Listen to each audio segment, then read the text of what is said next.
आज राम मेरे घर आए, मैं ऊंचिया भागा वाली, मेरी कुटिया दे भाग जगाए।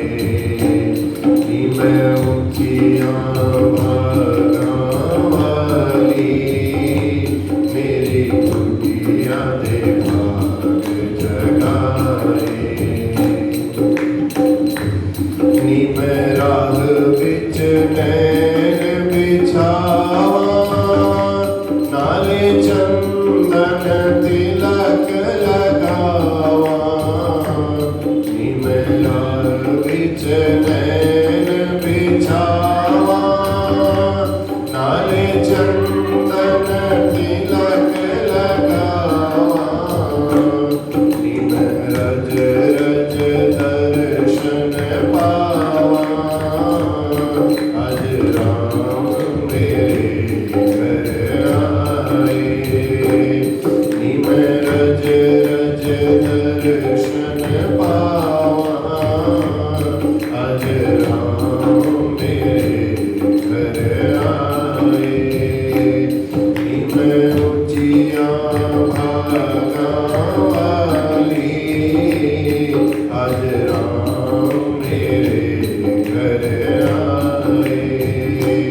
मेरी कुटिया दे भाग जगाए, आज राम मेरे घर आए।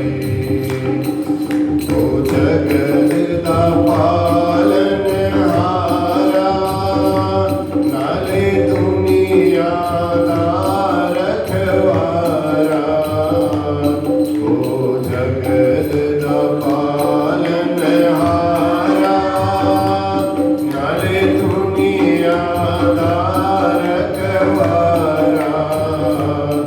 ओ सब दे दुख मिटाए, आज राम मेरे घर आए। ओ सब दे दुख मिटाए, आज राम मेरे घर आए। मैं ऊंचिया भागा वाली, आज राम मेरे घर आए। मेरी कुटिया दे भाग जगाए, आज राम मेरे घर आए। जाति की थी वो भीलनी, पर प्रेम से सुमिरन किया। परमात्मा घर आए, उसके हाथ से फल खा लिया। जाति की थी वो भिलनी, पर प्रेम से सुमिरन किया। परमात्मा घर आए, उसके हाथ से फल खा लिया। मैं जिंदड़ी खोल घुमावा, नाले चक चक बेर खवावा। मैं जिंदड़ी खोल घुमावा, नाले चक चक बेर खवावा। ओ हंस हंस खाता जाए, आज राम मेरे घर आए। मैं ऊंचिया भागा वाली, आज राम मेरे घर